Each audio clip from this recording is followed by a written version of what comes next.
वह एक फव्वारे में होश में आता है, ठीक मैजिक एकेडमी के सामने। समझने से पहले कि वह यहाँ कैसे पहुंचा, कुछ बुलीज उसकी तरफ ध्यान देते हैं। वे हंसते हैं, ये देखकर कि वह पंचिंग बैग की तरह कितना अच्छा लग रहा है। वह उनसे पूछने की कोशिश करता है कि वे कौन हैं, लेकिन इससे उनका लीडर और चिढ़ जाता है। वह लायन के बाल पकड़कर उसे फव्वारे के और अंदर घसीट लेता है। तभी लियन समझ जाता है कि क्या हो रहा है। वह अपनी वाटर मैजिक इस्तेमाल करता है और बुलीज को उड़ा देता है। मुख्य बुली समझ नहीं पाता कि यह लूजर अचानक इतना स्ट्रांग कैसे हो गया। जब लेऑन फव्वारे से बाहर निकलता है, उसकी प्रेजेंस ही उन्हें डरा देती है और वे भाग जाते हैं। आखिर ऐसा ही होना था। आखिर इतिहास का सबसे शक्तिशाली आर्चमेज एक स्टूडेंट के शरीर में आ चुका था। लियोन क्लाइन अपने युग का हीरो था, जिसने डीमन किंग बेल्फर को हराकर अननोन ओरिजिन के किंगडम में शांति लाई थी। उस दिन पूरे रेल्म ने उसके नाम के नारे लगाए थे। ऐसा लगता था कि अब उसके रिटायरमेंट का समय आ गया है। प्रिंसेस सैरा जैसी खूबसूरत महिला से शादी करके शांत जीवन जीने का वक्त। लेकिन किस्मत को कुछ और ही मंजूर था। किंग ने उसे एक आखिरी मिशन सौंपा, एक फाइनल असाइनमेंट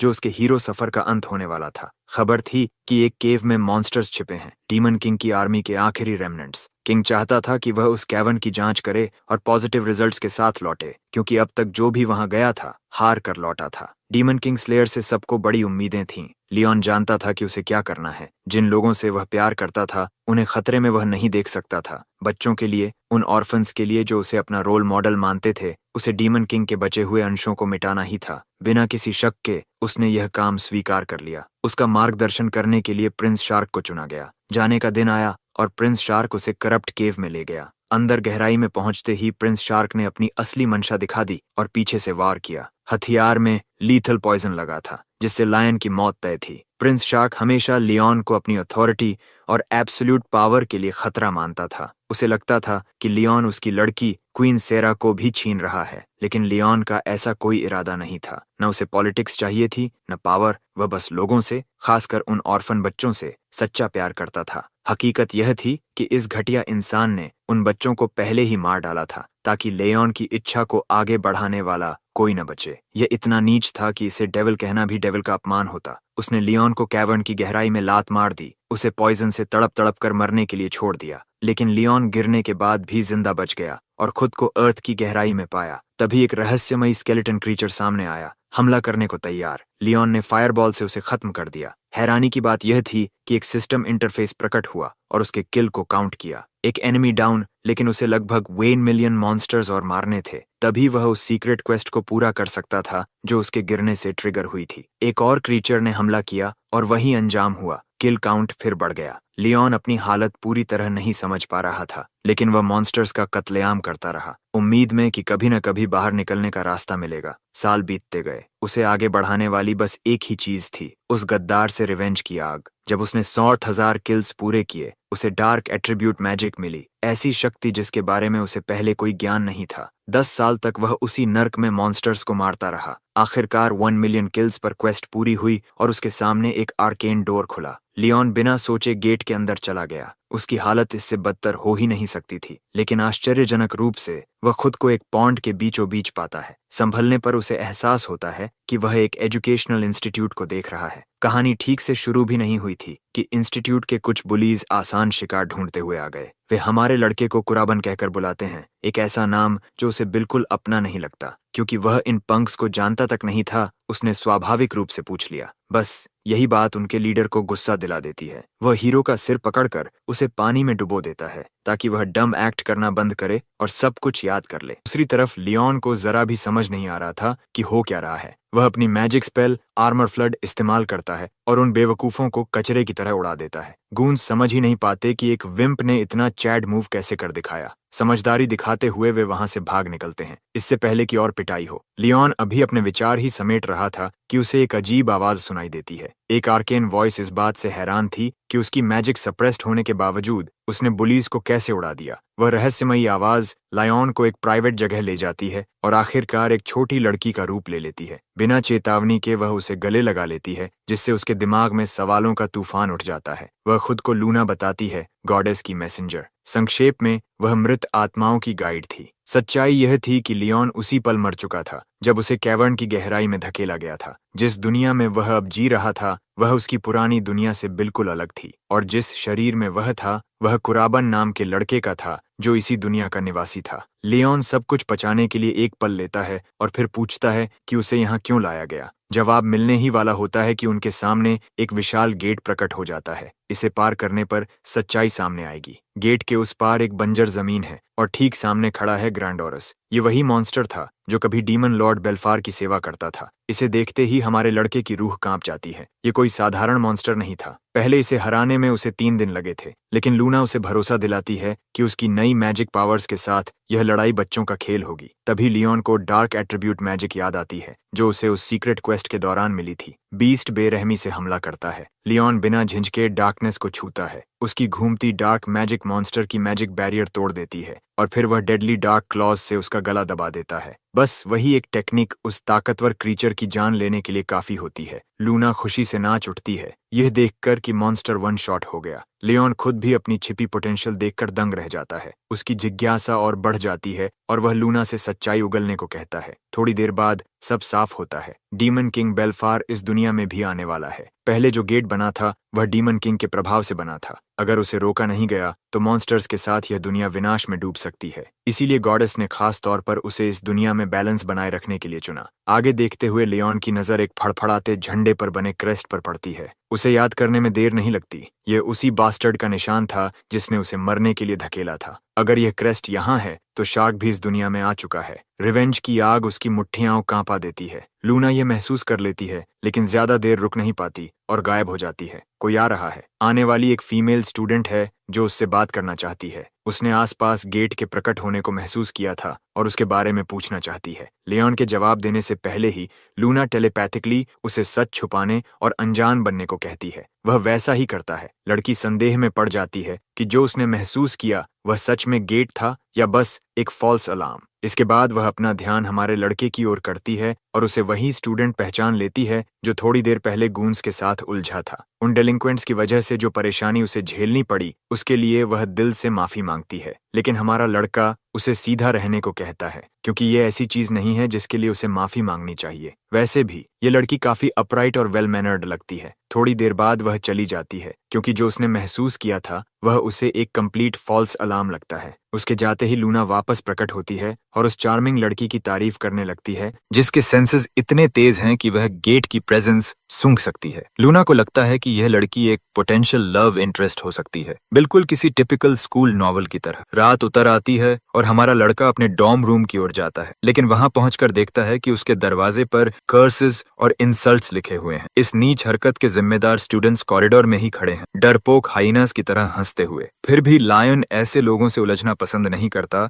जो उससे नीचे हैं और सीधे अपने कमरे में चला जाता है। अंदर पहुंचते ही लूना भड़क उठती है, गुस्से में कि उन लोगों ने इतनी लो लेवल हरकत करने की हिम्मत कैसे की। लेकिन हमारा लड़का इससे ज्यादा परेशान नहीं होता और ज्यादा जरूरी बातों पर चर्चा करना चाहता है। वह इस इंस्टीट्यूट के बारे में जानना चाहता है। जो क्रेस्ट उसने झंडे पर देखा था वही प्रिंस शार्क का भी था। मुमकिन है कि डीमन किंग के साथ साथ शार्क भी इस दुनिया में आ गया हो। अफसोस की बात यह है कि लूना के पास इससे जुड़ी कोई ठोस जानकारी नहीं है। वह खुद भी इस दुनिया के बारे में ज्यादा नहीं जानती। हालांकि वह हमारे लड़के को गाइड करने के लिए इस रियलिटी में झांकती रही है, लेकिन उसने प्रिंस को कभी नहीं देखा। इसलिए हमारे लड़के के पास अब खुद ही इस दुनिया के रहस्यों की जांच करने के अलावा कोई रास्ता नहीं बचता। अगली सुबह उगते सूरज के साथ वह एकेडमी में अपने पहले दिन के लिए तैयार होता है। बाल ठीक करके यूनिफॉर्म पहनने के बाद वह स्टूडेंट्स की भीड़ के बीच अपने डिपार्टमेंट की ओर बढ़ता है। उसकी ओर जरूरत से ज्यादा ध्यान जा रहा है। आखिर उसकी एटीट्यूड और ऑरा पूरे माहौल पर हुकूमत करते हैं। कुछ क्लासेस में वह इस दुनिया की बुनियादी बातें सीखता है। कुछ साल पहले गेट्स नाम की रहस्यमयी जगहें पूरी दुनिया में प्रकट होने लगीं। उसी समय मैजिक इस्तेमाल करने वाले लोग भी सामने आए। इस स्थिति से निपटने के लिए जिनके पास जन्मजात मैजिकल टैलेंट था वे इन गेट्स में घुसने लगे और कीमती आइटम्स व मिनरल्स हासिल करने लगे। इन्हें सीकर्स कहा गया। जैसे जैसे सीकर्स बनने वालों की संख्या बढ़ी, ऐसे इंस्टीट्यूट्स की जरूरत पड़ी जो इन टैलेंट्स को निखार सकें। इसी तरह यह पवित्र इंपीरियल एकेडमी अस्तित्व में आई। यह उन लोगों के लिए सेफ हेवन है जो सीकर्स बनना चाहते हैं। क्या तुम्हें वह लड़की याद है जो गेट के बारे में पूछने आई थी? वही इस एकेडमी की स्टूडेंट काउंसिल प्रेसिडेंट है। उसका नाम इजुमिया मकोतो है। वह इस समय स्कूल फील्ड्स में अपनी बेहतरीन मैजिक टैलेंट से सबको प्रभावित कर रही और हमारा लड़का उसे क्लास की खिड़की से देखता है। क्लास के बाद कॉरिडोर में चलते हुए उसका सामना फिर उन्हीं थग्स से होता है जिनसे वह कल निपटा था। वैसे इस दुनिया में हमारे लड़के का नाम कुराबाना कून है, सबसे बदसूरत चेहरा वाला, जो इन गूंस का लीडर है। आगे बढ़कर उसे कोई एरेंड करने का हुक्म देता है, लेकिन हमारा चैड उसे एक सटीक और साधारण जवाब देकर उसकी नसों पर चढ़ जाता है। थग अपना आपा खो देता है, खासकर क्योंकि वह कल की बेइज्जती का गुस्सा निकालना चाहता है। तभी किस्मत से इजुमिया वहीं आ जाती है। जब वह उस बास्टर्ड को लीथल मैजिक स्पेल छोड़ते देखती है तो उसे रुकने की चेतावनी देती है, लेकिन बहुत देर हो चुकी होती है। स्पेल निकल चुका होता है। हमारा लड़का भी हाथ पर हाथ रखकर नहीं बैठता। वह डार्क एट्रीब्यूट मैजिक का इस्तेमाल करता है और उस पत्थर को निगल जाता है जिसे बास्टर्ड ने कॉन्जर किया था। विशाल बोल्डर हवा में गायब हो जाता है। थक का मुंह खुला रह जाता है। यहाँ भी वह ऑरा फार्मिंग से नहीं रुकता। बिना किसी परवाह के वह उस चंप के पास से गुजर जाता है, काउंसिल प्रेसिडेंट को भी नजरअंदाज करते हुए। क्लासेस के बाद कुरोबाने अपने डॉर्मिटरी लौटता है, जहाँ उसे उसी स्कमबैग की तरफ से एक थ्रेट नोट मिलता है। उसमें उसे ट्रेनिंग ग्राउंड्स में मिलने का हुक्म दिया गया होता है। लूना उसे सलाह देती है कि वह इस इडियट को नजरअंदाज कर दे, लेकिन कुराबाइन उसे वही देने को तैयार है जिसकी वह मांग कर रहा है। इससे उसके रास्ते की रुकावटें भी कम होंगी। यह सुनकर लूना जोश में आ जाती है, उस मेनेस से निपटने को तैयार। रात में हमारा लड़का ट्रेनिंग ग्राउंड में उन्हीं थग्स से मिलता है जैसा वे चाहते थे। लीडर अपने गूंज को स्टैंड बाय पर रखता है क्योंकि वह 1-on-1 फेयर ड्यूएल चाहता है। उम्मीद के मुताबिक वह बास्टर्ड अपनी सिग्नेचर एनिमे हंसी हंसता है, सोचते हुए कि कंट्रोल उसी के हाथ में है। दूसरी ओर हमारा लड़का शांत रहता है और इस क्लाउन को बिना समय गंवाए आगे बढ़ने की चुनौती देता है। कुराबाइन की यह बेखौफी बास्टर्ड की नसों पर चढ़ जाती है। फेयर ड्यूएल की बात करने के बावजूद वह अपने शब्दों का सम्मान नहीं करता और गूंज को हमला करने का आदेश दे देता है। बेखबर गूंज बिना सोचे अपनी मौत की ओर दौड़ पड़ते हैं। यह स्लाइमी लीडर झूठे फेयर फाइट पर खुद को बहुत चालाक समझता है, लेकिन हमारा लड़का बिल्कुल परेशान नहीं होता। उसके लिए तो एक साथ 100 बास्टर्ड भी आ जाएं, कोई फर्क नहीं पड़ता। हाथ के हल्के से इशारे पर वह डार्क एट्रीब्यूट मैजिक से डिनायल मिरर नाम की टेक्निक इस्तेमाल करता है। इससे उनके हमले उन्हीं पर लौट जाते हैं। एक ही स्पेल इन सबको कंपटीशन से बाहर करने के लिए काफी होती है। गैंग लीडर का जबड़ा खुला रह जाता है। उसे एहसास हो जाता है कि उसने हमारे लड़के को चिढ़ाकर बहुत बड़ी गलती कर दी है और हमारा लड़का पीछे से स्नीक अटैक करने वालों को माफ करने के मूड में बिल्कुल नहीं है। लीडर को अंदाजा ही नहीं कि वह किस मुसीबत में फंस चुका है। इस दुनिया में मैजिक 4 एट्रीब्यूट्स में बांटी है, विंड, वाटर, फायर और अर्थ, लेकिन हमारे लड़के की मैजिक इनमें से किसी में नहीं आती। बुली यह सोचकर मानसिक रूप से टूटने लगता है कि जो कुरुबाने कभी यूजलेस था वह इतनी अनसुनी मैजिक कैसे चला रहा है। उसे देर से समझ आता है कि उस पल कुराबानी को यूजलेस कहकर उसने खुद को और गहरे फंसा लिया। हमारा लड़का आगब्बूला हो चुका है और ऐसे स्कमबैग को बिना सबक दिए छोड़ने वाला नहीं है। गून सोचता है कि उसकी फायर मैजिक उसे बचा लेगी, लेकिन वह गलत साबित होता है। डार्क आर्ट्स की मदद से हमारा लड़का उसे ठंडा कर देता है। कुरोबाने सिर्फ उसे बेहोश नहीं करता बल्कि उसका सारा माना भीख सी कर लेता है। यह एक यूनिक एबिलिटी है जो सिर्फ डार्क एट्रीब्यूट मैजिक वील्डर्स के पास होती है। करबेन को उम्मीद है कि यह सबक उसे समझा देगा कि अपनी औकात से ज्यादा मुंह नहीं खोलना चाहिए। तभी अचानक पूरे इलाके में अफरा तफरी मच जाती है। अर्जेंट सायरन्स बजने लगती हैं और इवैक्यूएशन का आदेश दिया जाता है। एकेडमी ग्राउंड्स के भीतर एक गेट प्रकट हो चुका है और थ्रेट लेवल कैटेगरी रेड घोषित किया जाता है, जो सबसे खतरनाक स्तर माना जाता है। डॉर्मेटोरी बिल्डिंग में स्टूडेंट्स भगदड़ में हैं। काउंसिल प्रेसिडेंट वहां मौजूद है, यह सुनिश्चित करने के लिए कि कोई छात्र पीछे न छूटे। एक सीनियर भी हेडेम के आदेश पर इसूमिया को वहां से जाने के लिए कहता है। उसे भी रेड कैटेगरी थ्रेट से लड़ने की अनुमति नहीं है। अगर गेट से जूझने में कोई कैजुअलिटी होती है तो जिम्मेदारी एकेडमी पर आएगी, लेकिन लड़की के अपने कारण है। पहले जब कैटेगरी रेड गेट खुला था तो पास के इलाकों को भारी नुकसान हुआ था और वह इतिहास को दोहराने नहीं देना चाहती। ऊपर से यह एकेडमी इसीलिए बनी है कि ऐसे गेट से लड़ने वाला टैलेंट तैयार किया जाए। यही वजह है कि वह खुद उस गेट का सामना करने का इरादा रखती है। इस बीच मॉन्स्टर्स गेट से बाहर निकलने लगते हैं और स्टूडेंट्स डर के मारे भाग रहे हैं। एक छात्र अर्थ मैजिक से बीस्ट को डराने की कोशिश करता है, लेकिन क्रीचर पत्थर को दांतों से चबाकर उस पर झपटता है। किस्मत से स्कूल की गॉडेस वहां पहुंच जाती है और कई बीस्ट्स को एक साथ ढेर कर देती है। उस छात्र को बचा लेती है। वह उसे आदेश देती है कि वह बाकी स्टूडेंट्स की मदद ले और दूर सुरक्षित जगह पर इवैक्यूएट करे। लड़की को डर है कि अगर इस गेट को तुरंत नहीं रोका गया तो बीस्ट्स शहर में घुस सकते हैं, जिससे बेवजह की तबाही और पैनिक फैल जाएगा। कोई और रास्ता न देखकर वह खुद गेट बॉस को चुनौती देने के लिए तैयार हो जाती है। इसी दौरान हमारा लड़का और और उसकी लॉली लूना देखते हैं कि कैंपस की गॉडेस गेट के अंदर प्रवेश करती है। आगे बढ़ने से पहले लड़का पूछता है कि गेट बंद कैसे किया जा सकता है। लूना का जवाब काफी प्रिडिक्टेबल है। गेट को नियंत्रित करने वाले मॉन्स्टर को हराना होगा, जिसे बॉस भी कहा जा सकता है। यही सोचकर वे बिना समय गंवाए सीधे अंदर जाने का फैसला करते हैं। हालांकि लूना हिचकती है क्योंकि डार्क मैजिक जबरदस्त तो है, लेकिन वह बहुत सारा माना खा जाती है। लेकिन हमारा लड़का शहर को बर्बाद होते देखने को तैयार नहीं है। उसे अपनी पूरी क्षमता से एक्ट करना होगा और थ्रेट को न्यूट्रलाइज करना होगा। लूना को उसके स्वभाव पर गर्व महसूस होता है। बिना और देर किए वे बॉस मॉन्स्टर की ओर बढ़ते हैं। गेट के अंदर स्टूडेंट काउंसिल प्रेसिडेंट पहले ही कई लो लेवल मॉब बीस्ट्स को गिरा चुकी होती है। इतना ही उसकी स्ट्रेंथ और माना खत्म करने के लिए काफी होता है। उसे कड़वे तरीके से एहसास होता है कि रेड गेट कैटेगरी से उलझना उसकी बड़ी गलती थी। हालात तब और बिगड़ जाते हैं जब उसके पीछे एक विशाल सर्पेंट लाइक ड्रैगन प्रकट होता है, उसे निगलने के लिए तैयार। किस्मत से कर्बेन वक्त पर पहुंच जाता है। कैंपस की गॉडेस को नुकसान पहुंचाने की कोशिश के लिए वह उस बास्टर्ड को डार्क एट्रीब्यूट से सजा देता है। मॉन्स्टर के गिरते ही धुएं और धुंध के बीच इजुमिया की नजर अपने सेवियर पर टिक जाती है। वह अपने एकेडमी मेट को एक ही वार में क्रीचर को खत्म करते देख स्टार रख हो जाती है। वह उसका धन्यवाद करती है और लूना खुश होती है कि वे समय पर पहुंच गए। कुरबाने राहत महसूस करता है कि वह सेफ है, लेकिन उसके दिमाग में सबसे ज्यादा वही मैजिक घूम रही होती है जो उसने अभी इस्तेमाल की थी। वह सोचने लगती है कि आखिर वह लड़का है कौन, लेकिन हमारा नॉनशलांट किंग उसे याद दिलाता है कि पहले गेट बंद करना जरूरी है, क्योंकि वह इसी मिशन के लिए यहाँ आई थी। इजुमिया को अपना असली मकसद याद आता है और वह सहमत हो जाती है। फिर भी उसके मन में कुरबानी रेन को ऑर्डिनरी स्टूडेंट मानना मुश्किल है। आखिर एकेडमी की मॉक बैटल्स में वह डेड लास्ट रहा था, यानी सबसे खराब ग्रेड्स, और अब वह प्राइम माइक टाइसन की तरह मूव कर रहा है, खासकर उस अजीब मैजिक टाइप के साथ। दोनों आगे बढ़ते हैं गेट क्लियर करने और बॉस मॉन्स्टर को ढूंढने के लिए। रास्ते में मॉन्स्टर्स का झुंड सामने आता है। इजुमिया aqua प्रिजन स्पेल चलाती है, उन्हें नीले वॉर्टेक्स में कैद कर देती है, घूमती हुई पानी की फ्लोटिंग स्फीयर में। लूना भी मानती है कि यह स्टूडेंट प्रेसिडेंट अपनी कैलिबर के हिसाब से काफी स्ट्रांग है, जो हमारे लड़के को पसंद आता है। इंपीरियल एकेडमी की टॉप इवेल्युएटेड कैंडिडेट होने के मुताबिक तभी जमीन फटती है और स्कल्प्टेड बॉडी वाला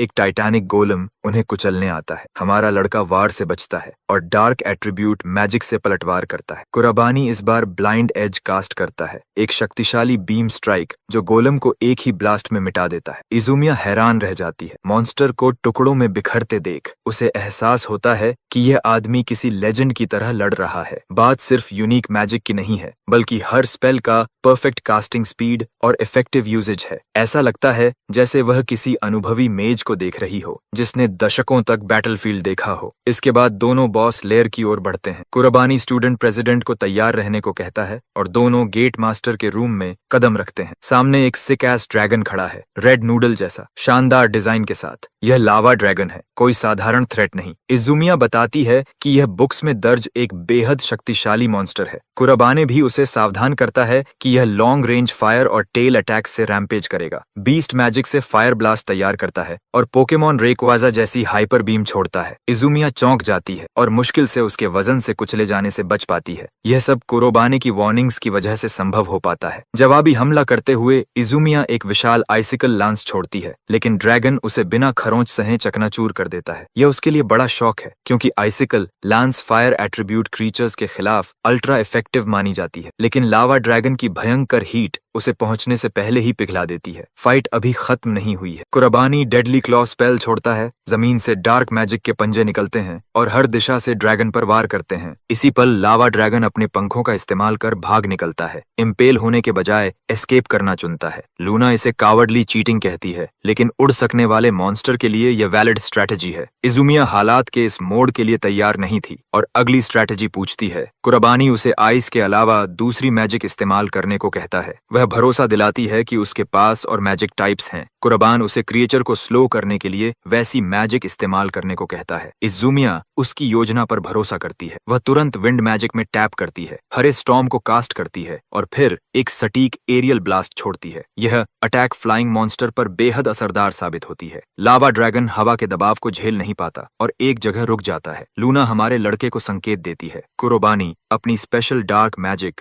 फिर से इस्तेमाल करता है। वॉइड बटरफ्लाइज उसे घेर लेती हैं और अबिस रूलर एबिलिटी से वह उन्हें बॉस मॉन्स्टर की ओर भेज देता है। उंगली चटकाते ही बटरफ्लाइज डेटोनेशन ट्रैप्स की तरह एक साथ फटती हैं। यह चेन रिएक्शन इतना विनाशकारी होता है कि बीस्ट पूरी ताकत से अनाइलेट हो जाता है। कुराबाने क्रीचर को पूरी तरह तबाह होते देखता है। अंत में लावा ड्रैगन जमीन पर पड़ा सड़ रहा होता है, पंख फटे हुए, चमड़ी जली हुई और पूरी तरह डिफीटेड। लूना अपने मास्टर को, गेट रूलर को हराने की उपलब्धि पर बधाई देती है। इज़ुमिया स्टन्ड है, उसके दिमाग में ढेरों सवाल हैं, लेकिन फिलहाल वह इस एपिक बैटल के अंत का जश्न मनाती है। कुराबाइन भी यही सोचता है और दोनों रेड गेट बंद करके सुरक्षित बाहर लौट आते हैं। बाहर के क्रीचर्स पहले ही स्टूडेंट प्रेसिडेंट द्वारा खत्म किए जा चुके होते हैं, इसलिए कोई बड़ा नुकसान नहीं होता। तभी कोई बेहद गुस्से में इज़ुमिया को पुकारता है। यह सेक्रेड इंपीरियल एकेडमी का हेडमास्टर शिदू अत्सुशी है। वह जवाब चाहता है कि उसने आदेश तोड़कर गेट के अंदर जाने की हिम्मत क्यों की। हमारा लड़का लूना से उसके बारे में पूछता है। शिदू अत्सुशी एकेडमी का फ्लॉन्टिंग हेडमास्टर है, मेजर्स को इकट्ठा और ट्रेन करने वाली इंस्टीट्यूशन का मालिक, और उसी वजह से बेहिसाब दौलत कमा चुका है। यह सुनकर कुराबाने सोच में पड़ जाता है। अगर यह सच में एकेडमी का हेडमास्टर है तो प्रिंस शार्क से इसका कोई न कोई कनेक्शन जरूर होगा। हालांकि अभी इस बारे में अंदाजा लगाना बहुत जल्दी है। इज़ुमिया तुरंत हेडमास्टर से माफी मांगती है, कहती है कि वह लोगों को खतरे में नहीं देख सकती थी, लेकिन जिद्दी हेडमास्टर उसे बीच में ही रोक देता है और उसके सेंस ऑफ जस्टिस पर तंज कसते हुए उसे नीचा दिखाता है, जैसे वह बस अपनी ताकत दिखाने के लिए ऐसा कर रही हो। वह उससे बड़ा सा व्हाट इफ सवाल करता है, पूछता है कि अगर हालात बिगड़ जाते तो क्या होता। उसकी तरफ से हमारे लड़के की मदद करते हुए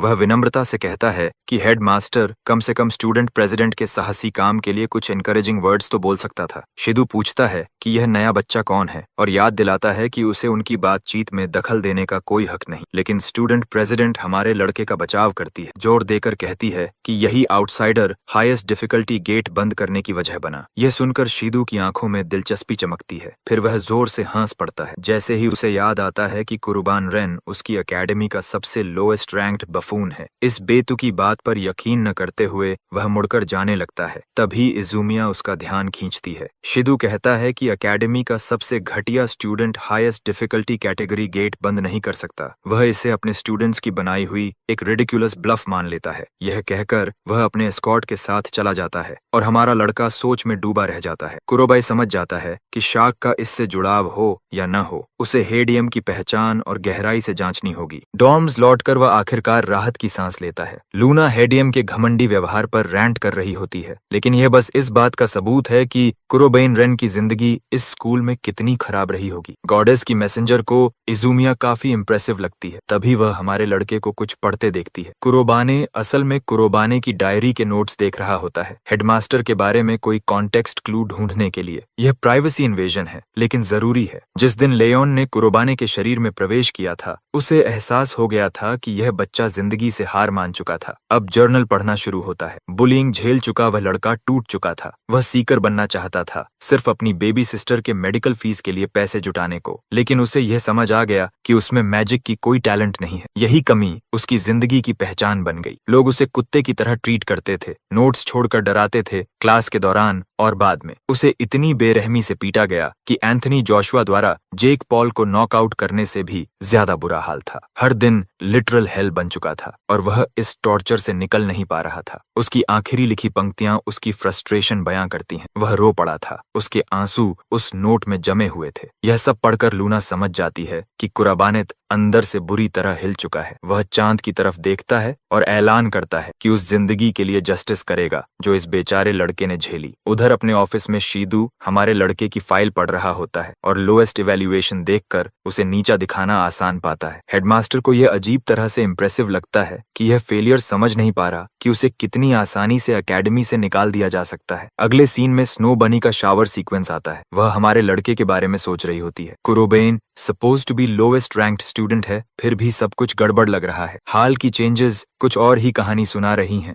और उसे अपनी इस फीलिंग पर उतना ही भरोसा है जितना अपने बोडोनाडन्स की राउंडनेस पर। अगले दिन हमारे लड़के को वाइस प्रेसिडेंट नारुसे शुया एक प्राइवेट कॉन्वर्सेशन के लिए बुलाता है। यह नर्ड उसे 1-on-1 ले जाता है और कल प्रेसिडेंट व इज़ुमिया के साथ जो हुआ उसे याद दिलाता है। वाइस प्रेसिडेंट हमारे लड़के की इंटेंशंस पर सवाल उठाता है, जानना चाहता है कि क्या वह गेट के अंदर ज्यादा लूट पाने में दिलचस्पी रखता था। उसे आयुमिया से पता है कि उसने मदद की, लेकिन वह इसे उसे बचाने की बनाई गई कहानी मानता है। नारुसे उसे हीरो बनने की कोशिश करने और स्टूडेंट प्रेसिडेंट के लिए परेशानी खड़ी करने पर फटकारता है। लूना भी इस फोर आइज पर भड़क जाती है, जो यूनिवर्सिटी ऑफ यापोलॉजी से ग्रेजुएट लगता है। कुरोबाने साफ करता है कि उसने गेट बंद करने में मदद की थी। नारुसे हंसता है, याद दिलाता है कि वह कभी एक मॉक बैटल भी नहीं जीत पाया। उसके लिए यह सब झूठ के अलावा कुछ नहीं है और वह एक शब्द पर भी भरोसा नहीं करता। तभी आयुमिया वहां आ जाती है। वह असल में हमारे लड़के से बात करने के लिए ही उसे ढूंढ रही थी। अब जब वह आ चुकी होती है, नारुसे बातचीत खत्म कर देता है और आदेश देता है कि अगली बार स्टूडेंट काउंसिल को ही सब संभालने दिया जाए। इजुमिया को वह उसी दोपहर डिस्कशन के लिए बुलाता है। उसे जाते देख इयुमिया पूछती है कि क्या फोर आइज ने फिर से हमारे लड़के से कुछ उल्टा सीधा कहा, लेकिन कुरोबाइन बिल्कुल चिल रहता है। उस आदमी को एक फ्लाइंग भी न देते हुए बस पूछता है कि वह उसे क्यों ढूंढ रही थी। पता चलता है कि एकेडमी का हेडमास्टर अब उससे बात करना चाहता है। कुरोबाने सीधे शिदू के ऑफिस में जाता है, जहां वह उनकी तरफ देखे बिना पोज बनाए बैठा होता है।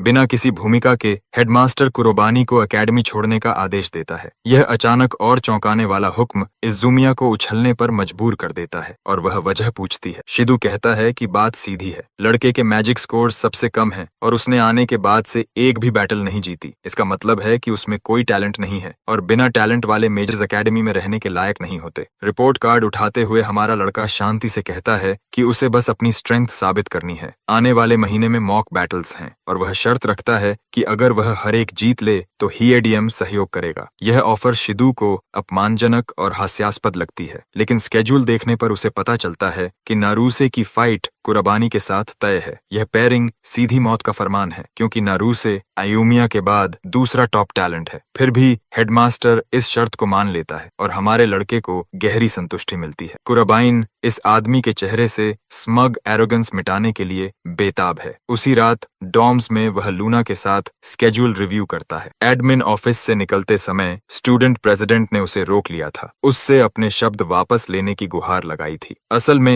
एकेडमी कभी पुअर ग्रेड्स पर किसी को एक्सपेल नहीं करती। समस्या यह है कि हेडमास्टर को इस लड़के से पर्सनल नफरत है। मॉक बैटल्स हारने पर एक्सपल्शन तय हो जाएगा। स्किल्स जानने के बावजूद इजुमिया को लगता है कि नारुसे को चुनौती देना बहुत खतरनाक है। उस पल कुरोबानी बस उसे देखता है और चिंता करने के लिए धन्यवाद देता है। वह इस शर्त से जरा भी परेशान नहीं है। वह पहले ही फैसला कर चुका है अपने हेटर्स को गलत साबित करने के लिए। लूना सोचती है कि एकेडमी छोड़ देना भी ठीक होगा, लेकिन हमारा लड़का मानता है कि एकेडमी में रहना बेहतर है ताकि प्रिंस शार्क की गतिविधियों पर नजर रखी जा सके। आखिर उसे हेडमास्टर और प्रिंस के बीच किसी कनेक्शन का शक है। वह एक वाइल्ड थ्योरी भी रखता है कि शायद प्रिंस शार्क हेडमास्टर के बॉडी को स्पिरिचुअली पोजेस कर रहा हो। लूना तुरंत इस थ्योरी को खारिज कर देती है, बताती है कि उसे अदर वर्ल्ड बीइंग्स को सेंस करने की एबिलिटी है, इसलिए वह पहचान लेती। यह ऑप्शन बंद होने पर कुरोबाइन की स्ट्रैटेजी साफ है, आने वाले गेट्स बंद करना और साथ ही अपने दो टारगेट्स डीमन किंग बेल्फार और प्रिंस शार्क का पीछा करना। अजीब तरह से छोटी मैसेंजर उसके शब्दों पर पाउट करती है और वह पूछता है कि क्या हुआ। वह बस सोच रही थी कि महान विजर्ड कुराबानी पर कितना भारी बर्डन है, भले ही यह गॉडेस का आदेश हो। इसके बावजूद कुराबानी इस मौके के लिए आभारी है। वह वॉइड डायमेंशन में पहले ही मर चुका था। यह शार्क से बदला लेने का मौका है जिसने उसकी मौत करवाई, और बेल्फार से भी, जो इस दुनिया को खतरे में डालता है। अंत में वह गॉडेस के आदेश से खुश है। कुराबाने उसे भरोसा दिलाता है कि उसे उदास होने की जरूरत नहीं। उसके शब्द उसका चेहरा रोशन कर देते हैं और वह सच में खुश होती है कि इतने अद्भुत इंसान को यह ड्यूटी मिली। बातचीत खत्म होने पर कुराबानी मॉक बैटल से पहले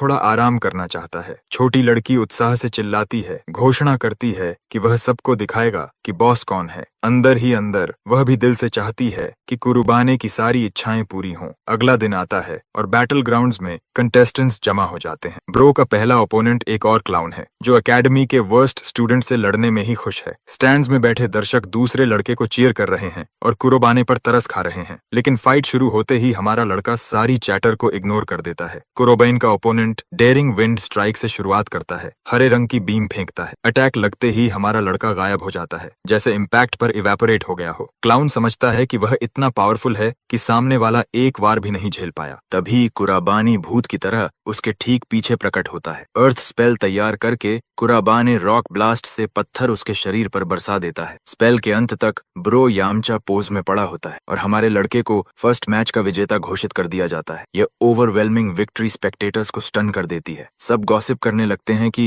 एकेडमी का वर्स्ट स्टूडेंट उससे कहीं बेहतर किसी को कैसे हरा गया। इजुमेया प्राउड गर्लफ्रेंड जैसी लगती है, जबकि नारुसे पिस्ट हेटर की तरह देख रहा होता है। लूना बताती है कि इन एमेचर्स को हराने के लिए उसे डार्क एट्रीब्यूट मैजिक की जरूरत भी नहीं है। यही तो अदर डायमेंशन के विजर्ड की खासियत है। लूना थ्रिल्ड है कि वह इन वीकलिंग्स के खिलाफ सिटी वाइड फेट चला रहा है। स्लॉटर जारी रहता है। कुराबानी एक के बाद एक लड़कों को उन्हीं स्पेल्स से गिराता है। कुछ तो सीधे सरेंडर कर देते हैं। उसकी जीतों की स्प्री हेडमास्टर को ऑलमोस्ट हार्ट अटैक दे देती है। प्रो समझ नहीं पा रहा कि एकेडमी का डम्बेस्ट किड विनिंग स्ट्रीक पर कैसे है। एक पल को उसे लगता है कि शायद इस लड़के ने सच में रेड गेट बंद किया था, लेकिन फिर वह खुद को गैस लाइट कर लेता है और उस सोच को नकार देता है। नारुसे उसके डोर पर नॉक करता है। हेडमास्टर उसे पर्सनल मीटिंग के लिए बुलाता है। शिदू समझाता है कि मॉक बैटल्स में नारुसे का सामना अंडरडॉग से होगा। वह वाइस स्टूडेंट प्रेसिडेंट को आदेश देता है कि वह अपनी एब्सोल्यूट टॉप स्ट्रेंथ इस्तेमाल करे और एक सेकंड के लिए भी केयरलेस न हो। दिलचस्प बात यह है कि नारुसे के पास पहले से प्लान है। कुरोबाइन की सारी फाइट्स देखने पर उसने सिर्फ अर्थ मैजिक ही इस्तेमाल होते देखा है। नारुसे दावा करता है कि स्किल के मामले में वह उससे कहीं ऊपर है, जो हेडमास्टर को बहुत पसंद आता है। कंफर्मेशन पाकर ब्रो खुश हो जाता है और मीटिंग खत्म कर देता है। बाहर निकलते समय नारुसे अपने ख्यालों में डूब जाता है। उसे लगता है कि हेडमास्टर कुछ ज्यादा ही कॉशियस है, जैसे आने वाले ओपोनेंट में कुछ वाकई खतरनाक हो। फिर भी उसका ईगो इतना बड़ा है कि उसे हारने की कोई संभावना नहीं दिखती। सीन वापस हमारे लड़के की जीतों पर लौटता है। इस पॉइंट तक सब उसे ग्लेज कर रहे हैं। हैटर्स को फैंस में बदलने की डेफिनेशन यही है। लोग सोच रहे हैं कि इसमें अचानक क्या बदल गया। कुराबानी जानता है कि वह अच्छा कर रहा है। इजुमिया उसे पानी देती है और याद दिलाती है कि टोटल फ्रीडम पाने से पहले बस एक फाइनल पुश बाकी है। वहीं फोर आइज पास खड़ा उनकी बात सुन रहा होता है। आखिर अनाउंसर इवेंट के मेन डिश का ऐलान करता है। कुराबान और वाइस प्रेसिडेंट नारुसे के बीच मॉक बैटल। दोनों फाइटर्स आमने सामने आते हैं। टॉक शुरू होती है। नारुसे सलाह देता है कि हाल की जीतों के बाद ज्यादा कॉकी न हो। हमारा लड़का कूल रहते हुए जवाब देता है कि उसे बस जीत से मतलब है। नारुसे सोचता है कि वह एसेन एनर्जी पर है और हार नहीं सकता, क्योंकि उसने सब कुछ देख लिया है। लेकिन हमारा लड़का अपनी जीत को भविष्य की तरह सेट इन स्टोन बता देता है। फोर आइज हिम्मत जुटाकर कसम खाता है कि वह इस फैसले पर उसे पछताने पर मजबूर कर देगा। माहौल टेंस हो जाता है और फाइनल फाइट शुरू होते ही सबकी निगाहें मैदान पर टिक जाती हैं। फोर आइज की कॉन्फिडेंस उसके ही दिमाग में छेद कर रही होती है, क्योंकि बॉटम रैंकर का सबको धो देना उसके लिए माइंड बॉगलिंग है। वह सोचने लगता है कि कहीं कुराबान ने शुरू से ही अपनी असली ताकत छुपाकर विनिंग स्ट्रीक जमा करने की प्लानिंग तो नहीं की। ओपोनेंट ने जो भी 4000 IQ स्ट्रैटेजी पकाई हो, नारुसे उसे कुचल देने पर तुला हुआ है। वह शुरुआत करता है हाई रैंकिंग विंड मैजिक के एक्टिवेशन से। बो एंड एरो को कास्ट करते हुए लाइटनिंग शॉट स्पेल तैयार करता है। बो छोड़ते ही 3 थंडरस एरोज तूफान की तरह निकलते हैं, सीधे कुरोबाने की दिशा में ब्लिट्स करते हुए। सही प्रतिक्रिया देते हुए हमारा लड़का अपना हाथ जमीन पर रखता है और एक विशाल क्ले वॉल समन करता है, परफेक्ट डिफेंस के लिए। उस दीवार का शेयर साइज उसके ओपोनेंट को चौंका देता है, क्योंकि उसका हाई रैंकिंग स्पेल भी दीवार से टकराकर उछल जाता है और कोई डैमेज नहीं करता। दीवार पिघल जाती है और उसी के साथ नारुसे का कॉन्फिडेंस भी, जो समझ ही नहीं पाता कि पहले कास्ट करने के बावजूद वह हिट क्यों नहीं कर सका। ऑडियंस अब पूरी तरह हिल चुकी है। स्टंड की कुराबाइन वाइस प्रेसिडेंट को काउंटर कर पा रहा है। एम्बैरेस्ड नारुसे खुद को संभालने की कोशिश करता है, यह याद दिलाते हुए कि उसका ओपोनेंट अर्थ मैजिक के अलावा कुछ नहीं चला सकता। यही सोचकर वह हाथ उठाता है और अपनी अर्थ मैजिक एक्टिवेट करता है। नारुसे जायंट स्टोन्स लेविटेट करता है, उन्हें ओपोनेंट के ऊपर जमा करता है और फिर मीटियोर शावर की तरह बरसा देता है, या यूं कहें रॉक शावर। कर्बेन देखता है और विंड मैजिक से काउंटर करने की तैयारी करता है। वह लॉक करता है और एरियल ब्लास्ट से पूरे रॉकी स्टॉर्म को अनाइलेट कर देता है। यह काउंटर अटैक नारुसे के लिए एक और परफेक्ट जवाब और बहुत बड़ा शॉक बन जाता है। फोर आइज डर से कांप उठता है, यह समझकर कि हमारा लड़का विंड मैजिक भी इस्तेमाल कर सकता है। ऑडियंस एक्सटैटिक हो जाती है, अंडरडॉग की परफॉर्मेंस पर चीयर करती हुई। कुछ लोग सवाल करने लगते हैं कि इस किड के पास मल्टीपल एट्रीब्यूट्स कैसे हैं। वजह सिंपल है। इजुमिया समझती है कि multiple attribute casting wizards rare होते हैं, क्योंकि एक एट्रीब्यूट को होन करने में ही बहुत वक्त लगता है, और अगर कोई कर भी ले तो एक में प्रोफिशिएंसी दूसरी से कम होती है। लेकिन कुराबानी एक मशीन है। ब्रो लिटरली परफेक्ट कास्टिंग के साथ ड्यूअल एलिमेंट्स चला रहा है। नारुसे फ्रस्ट्रेशन में चिल्ला उठता है, उसने दूसरे एलिमेंट के यूजेज का हिसाब ही नहीं लगाया था। कुराबाइन अब फेड अप हो चुका है और सीधे पूछता है कि यह स्कमबैग लोगों को नीचा क्यों समझता है। यह सवाल नारुसे को समझ नहीं आता। हमारा लड़का बोल पड़ता है, बताता है कि वाइस प्रेसिडेंट जल्दी असम्पशंस बना लेता है, उसमें बेहिसाब एरोगेंस और रेकलेसनेस है। उसकी बस एक ही अच्छी बात है, मैजिकल प्रोवेस, लेकिन पर्सनैलिटी गीले टिश्यू पेपर से भी खराब है। यह humble reality check vice president को स्टंट कर देता है, लेकिन वह इसे उल्टा लेता है और समझता है कि हमारा लड़का जानबूझकर ट्रैश टॉक कर रहा है। वह भाषण देने लगता है कि वह सिर्फ स्ट्रॉन्ग को एक्नॉलेज करता है और इस कैटेगरी में सिर्फ वही फिट बैठती है। उसने पूरी कोशिश की है कि उसके बराबर खड़ा हो सके। इसी वजह से उसमें इतनी एरोगेंस है कि वह वीकेस्ट स्टूडेंट को अपने लायक नहीं समझता। गुस्से में नारुसे एक स्पेशल वाटर स्पेल कास्ट करता है, एक और high rank attribute magic. Audience जानती है कि यह उसका बेस्ट एट्रीब्यूट है और इसे ओपोनेंट के अंत की घोषणा मान लेती है। नारुसे वाटर स्पेल छोड़ता है, कुराबानी की टांग को जकड़ लेता है, फिर एक वायलेंट ब्लू स्टॉर्म उसके शरीर को घेर लेता है। यह माइटी स्पेल कोसाइटिस कहलाती है, नारुसे का फाइनल ट्रम्प कार्ड। यह इतनी पावरफुल है कि विंड मैजिक भी इसे नहीं संभाल सकती,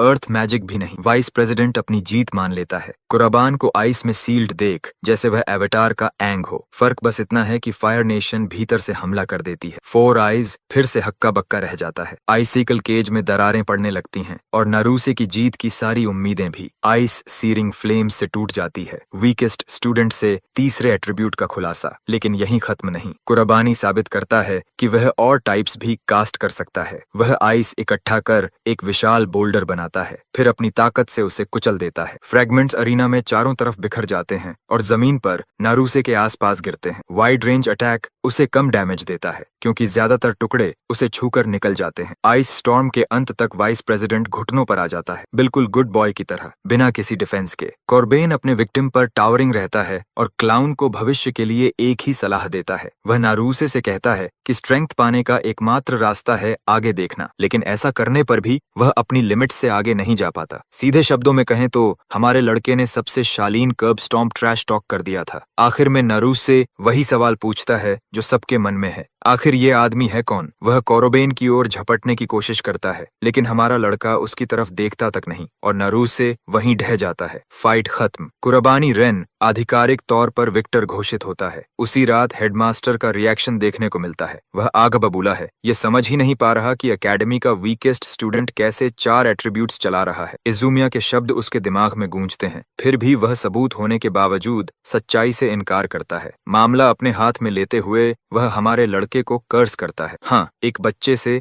लिटरली बीफ करते हुए, और उसे जबरदस्ती एक्सपेल कराने के लिए एक नंबर डायल करता है। रात हो चुकी है, लूना गहरी नींद में है और हमारा लड़का जीती हुई फाइट के बाद अपने विचार लिख रहा है। इसकी बदौलत वह हेडमास्टर से एक्सपल्शन रिवोक करवा चुका है, लेकिन अब सवाल यह है कि आगे स्ट्रैटेजी क्या हो। उसके सामने ढेर सारे नोट्स पड़े हैं, उसके 2 मेन थ्रेट्स और एकेडमी का उनसे कनेक्शन। वह हेडमास्टर से सीधे सवाल पूछना चाहता है, लेकिन पता चलता है कि वह पर्सनल बिजनेस ट्रिप पर गया हुआ है, इसलिए फिलहाल सबसे बड़ी प्रायोरिटी प्रॉब्लमैटिक गेट्स हैं। अगर वह इन्हें बंद करता रहा तो डीमन किंग बेल्फार से जुड़े क्लूज जोड़ना आसान होगा। ग्रेट मेज सोचता है कि उसका पहला टारगेट कौन होगा। सीन अगले दिन क्लासरूम में शिफ्ट हो जाता है। एक फिगर क्लास में दाखिल होता है और तुरंत हमारे लड़के का ध्यान खींच लेता है। टीचर बोर्ड पर अपना नाम लिखता है और खुद को क्लास का नया असाइंड टीचर बताता है। हाशिबा मानता है कि यह अचानक है, लेकिन उम्मीद करता है कि स्टूडेंट्स उसका ख्याल रखेंगे। लड़कियां इस गाय पर ऑलरेडी फिदा हो चुकी हैं, जबकि हमारा लड़का शंकालू नजरों से देखता है। उसे कुछ गड़बड़ लगती है। कैफेटेरिया ब्रेक में स्टूडेंट्स एपिक मॉक बैटल्स पर चर्चा कर रहे होते हैं। सब कुरोबेन की परफॉर्मेंस की बात कर रहे हैं, खासकर जिस तरह उसने एकेडमी के सेकंड बेस्ट एसेट को डोमिनेट किया। कुछ तो यह भी सोचने लगते हैं कि क्या वह उन्हें मैजिक सिखा पाएगा। इजुमिया आकर हमारे लड़के के सामने बैठती है और मॉक बैटल्स में उसकी शानदार परफॉर्मेंस की तारीफ करती है। कुराबाइन कॉम्प्लीमेंट स्वीकार करता है और वह उसे और ग्लेज करते हुए नारुसे के बिहेवियर को ठीक करने के लिए भी धन्यवाद देती है। फोर आइज को पैट्रोनाइज्ड महसूस होता है, लेकिन वह अंदर ही अंदर हमारे लड़के की बात से सहमत भी होता है। फिर भी इजुमिया हेडमास्टर वाले मामले को छोड़ने को तैयार नहीं है, खासकर एक्सपल्शन को जिस तरह हैंडल किया गया था। इससे कुरोबाइन पूछता है कि शिदू का स्वभाव कैसा है, क्या वह हमेशा से ऐसा था। पता चलता है कि शिदू एक फॉर्मर सीकर था, यानी मेज के तौर पर काफी अच्छा, लेकिन हाल में उसके इर्द गिर्द कुछ नास्टी कनेक्शंस की अफवाहें उड़ रही हैं। यह कुराबानी की असम्पशन से मेल खाता है। तभी खबर आती है कि गेट्स की संख्या तेजी से बढ़ रही है। ये गेट्स हर जगह खुल रहे हैं, हालांकि कॉम्पिटेंट हीरोज उन्हें बंद भी कर रहे हैं। फिर भी आम लोगों को सतर्क रहने और गेट्स के पास न जाने की चेतावनी दी जाती है। यह बात कुरोबाने को लूना की याद दिलाती है। अगर कोई गेट ज्यादा देर अनअटेंडेड रहा तो मॉन्स्टर्स निकलकर पूरी दुनिया को तबाह कर देंगे, लेकिन यह सब उसकी निगरानी में नहीं होगा। वह तय करता है कि डार्क फ्यूचर को आने नहीं देगा। ग्रेट मेज इज़ूमिया से एक पर्सनल रिक्वेस्ट साझा करता है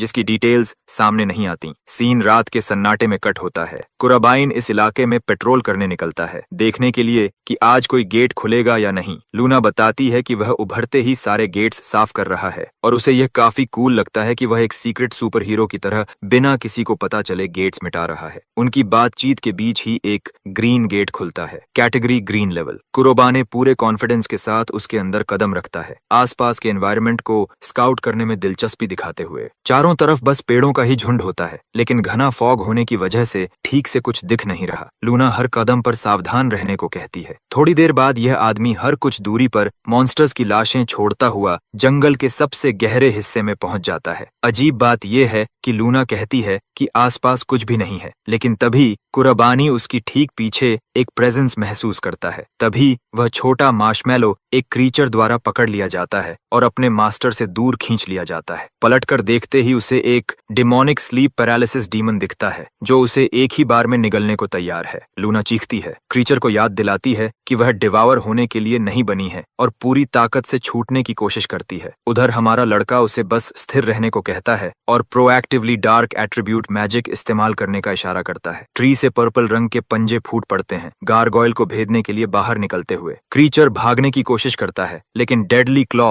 हर दिशा से उसे चीर देती है, मॉन्स्टर को चीज स्लाइस में बदलते हुए। ये हिट्स घातक होते हैं और मॉन्स्टर लड़खड़ाते हुए जमीन पर गिर पड़ता है। लूना भागकर अपने मास्टर के पास आती है और उसकी जान बचाने के लिए धन्यवाद देती है। वह उसकी तेज मैजिक डिप्लॉयमेंट से बेहद प्रेस्ड होती है, सोचती है कि वह वहां मर भी सकती थी। कुराबानी समझाता है कि हेल रीजन की गहराइयों में उसे अचानक एम्बुशेस की आदत पड़ चुकी है। इसी वजह से वह बिना घबराए इतनी तेजी से रिएक्ट कर पाता है, जो उस छोटे फ्लोटिंग मार्शमैलो को और ज्यादा प्रभावित करता है। थोड़ी ही देर में गेट क्लियर हो जाता है और आज का मिशन पूरा हो जाता है। कुराबाइन खुश होता है कि उसने इस रीजन को गेट्स से साफ कर दिया है। वह लौटने ही वाला होता है कि अचानक अर्थ स्पाइक्स उसकी तरफ जूम करते हैं। वह तुरंत उछलकर उनके रास्ते से हट जाता है, हर हिट से बचते हुए, और उस असेलेंट पर ध्यान लगाता है जिसने अभी एम्बुश किया था। कुराबानी देखता है कि एक आदमी बिल्डिंग की ऊंचाई से उसे देख रहा है। वह काफी इम्प्रेस्ड लगता है। साफ है कि यह हशीबा ही है, उसका नया टीचर, जो पार्ट टाइम जॉन विक भी है। हमारा लड़का नहीं जानता कि यह आदमी असल में कौन है, बस इतना समझता है कि यह एक इमिनेंट थ्रेट है। कुराबानी तुरंत लूना को छिपने का आदेश देता है क्योंकि सामने एक कॉम्पिटेंट ओपोनेंट है। लूना भाग जाती है। हमारा लड़का उससे उसकी आइडेंटिटी और हमला करने की वजह पूछता है। असेलेंट इन सवालों में कोई दिलचस्पी नहीं दिखाता और जवाब में ब्लेजिंग फायर स्पेल छोड़ देता है। कुराबानी अटैक डॉज कर लेता है, जिस पर हशीबा उसकी तारीफ करता है, लेकिन वह रुकता नहीं है और हर दिशा से वायलेंट फ्लेम स्ट्राइक्स बरसाने लगता है। अब हमारा लड़का घिर चुका है और भागने की कोई जगह नहीं बचती। हशीबा को यकीन होता है कि यह हिट लगेगा, लेकिन वह एक जरूरी बात भूल जाता है। अल्टीमेट विजर्ड ग्रिम ईटर नाम का स्पेल कास्ट करता है, ओपन डार्कनेस को कमांड करते हुए। एक स्पेस खुलता है और सारी फ्लेम्स को निगलकर दूसरे डायमेंशन में भेज देता है। कुराबाने बिना मेहनत अटैक खत्म कर देता है। असैसिन स्टन्ड रह जाता है, उसने जिंदगी में ऐसी मैजिक कभी नहीं देखी थी। कुराबानी उसे भागने नहीं देता और डेडली क्लॉ कास्ट करता है। स्पाइक्स फूट पड़ते हैं और जिस बिल्डिंग पर वह खड़ा था उसे ध्वस्त कर देते हैं, लेकिन हाशिबा किसी तरह बच निकलता है। उसके हाथ पर एक गहरी चोट लगती है। वह सोचता है कि उसके ओपोनेंट के पास कितनी अजीब मैजिक है, फिर भी वह लड़ने के बजाय भागने को प्रायोरिटी देता है क्योंकि शिकारी अब शिकार बन चुका है। स्मोक के एक फ्लैश में असैसिन सीन से निकल जाता है, कुराबाइन को निराश छोड़ते हुए। लूना अपनी सेफ स्पेस से बाहर आती है और हालात समझती है। अगली सीन में दोनों डॉम्स लौटते हैं और अटैकर की आइडेंटिटी पर चर्चा करते हैं। कुराबाइन को अभी कुछ पता नहीं, लेकिन उसने असैसिन की मूवमेंट्स पूरी तरह मेमोराइज कर ली हैं। उसका गट फीलिंग चीख रहा है कि असैसिन किसी न किसी तरह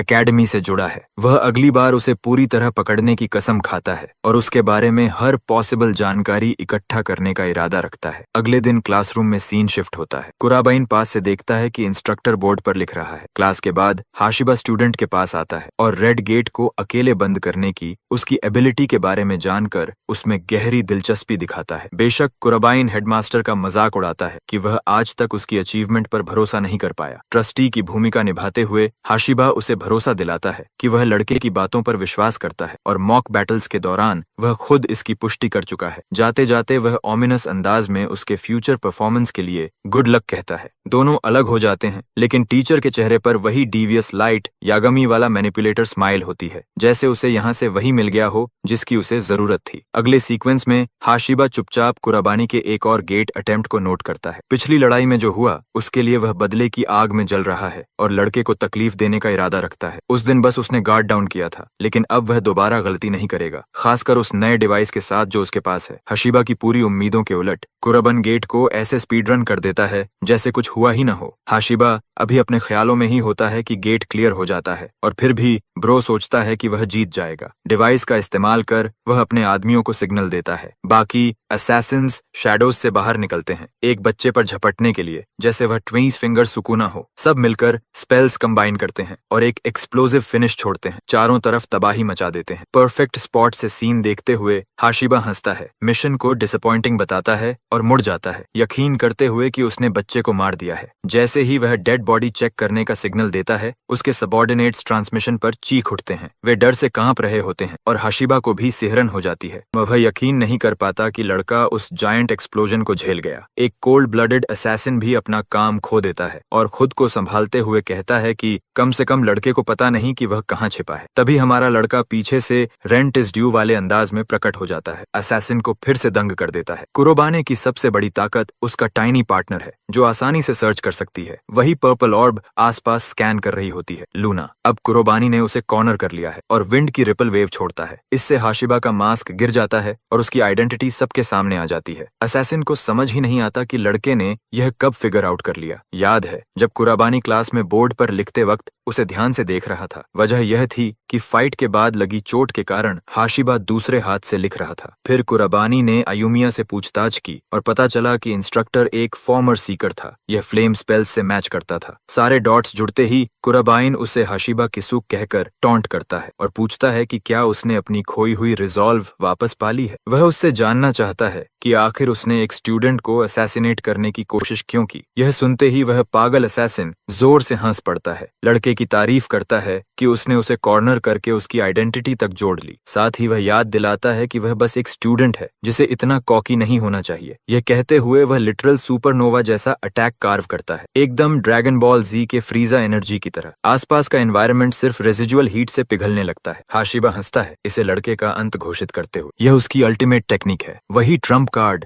जिससे उसने हजारों शक्तिशाली मॉन्स्टर्स को डिसइंटीग्रेट किया था, जिसे वह अक्सर इस्तेमाल नहीं करता। टारगेट के अंत की घोषणा करते हुए असैसिन व सन उसकी ओर भेज देता है। दूर से कुराबान शांत खड़ा दिखता है, लेकिन असल में वह इस स्पेल से अच्छी तरह वाकिफ है। अचानक हाशिबा का कॉन्फिडेंस टूट जाता है। वैसे कहता वह अपनी आंखों पर यकीन नहीं कर पाता। स्टूडेंट ने उसी फायर एट्रीब्यूट मैजिक का अपना वर्जन कास्ट कर दिया था, क्रिम्सन ब्लेज। दोनों flame spells old school beam clash में टकराते हैं। टकराव के बाद जोरदार एक्सप्लोजन होता है और दोनों एक दूसरे को कैंसिल कर देते हैं। हाशिबा का ट्रम्प कार्ड निगेट हो जाता है, जो उसकी नजरों में किसी चमत्कार से कम नहीं, क्योंकि उसने फायर एट्रीब्यूट रेल्म की हाईएस्ट टीयर मैजिक इस्तेमाल की थी। लेकिन उसकी यह धारणा पूरी तरह गलत निकलती है। कुराबानी के मुताबिक उसकी नजर में वह प्यूनी फायरबॉल बस इंटरमीडिएट लेवल मैजिक है। उसका पेट्रोनाइजिंग टोन असैसिन को बुरी तरह भड़का देता है, बुरी तरह बलिस्टिक हो जाता है और लड़के पर चिल्लाने लगता है। लेकिन कुराबाइन को कोई फर्क नहीं पड़ता। वह हाशिबा को याद दिलाता है कि उसने 1000 मॉन्स्टर्स मारने की डींग हाँकी थी। मैक्स फ्लेक्स करते हुए ब्रो उसे हम्बल कर देता है, बताते हुए कि वह 100,000 से ज्यादा मॉन्स्टर्स मार चुका है, यानी उसके नंबर्स तो बिग लीग्स के सामने रुकी लेवल हैं। कुराबानी उसे गले से पकड़ता है और हाशिबा के शरीर को डार्क मैजिक की एसेंस से ढक देता है। असैसिन उसके चारों तरफ उस मैजिक का मैग्नेटिक पुल महसूस करता है, जैसे उसकी एनर्जी खिंच रही हो। अचानक उसका शरीर उसका साथ छोड़ देता है और वह पूरी तरह जमीन पर इमोबिलाइज हो जाता है। लूना यह सब देखती है और थ्रिल्ड होती है कि उसके मास्टर ने आखिरकार अपना लक्ष्य पूरा कर लिया। लेकिन हमारा लड़का अभी खत्म नहीं हुआ है, उसे कुछ और काम निपटाने हैं। हाशिबा की जॉ पकड़कर कुराबानी उससे उस आदमी की आइडेंटिटी पूछता है जिसने उसे भेजा था। वह पहले से जानता है कि वह शीदू है और इंस्ट्रक्टर की चुप्पी ही उसके लिए जवाब बन जाती है। असैसिन घबरा जाता है और घबराहट में सच उगल देता है कि वह सिर्फ ऑर्डर्स फॉलो कर रहा था और गेट्स के करीब पहुंचने वालों को एलिमिनेट करना उसका काम था। इससे कुराबान को यकीन हो जाता है कि शीदू का टारगेट सिर्फ वही नहीं, बल्कि हर वो इंसान है जो गेट्स के मामले में रुकावट बने। यह 100% कंफर्म करता है कि हेडमास्टर शुरू से डीमन किंग की साइड पर है। लेकिन सवाल ये है कि अगर वह डीमन किंग के साथ है तो फिर टैलेंटेड स्टूडेंट्स को पावरफुल मेजेस बनने के लिए नर्चर क्यों कर रहा है? यानी ये थ्योरी भी पूरी तरह एक्यूरेट नहीं है। मगर एक बात साफ है,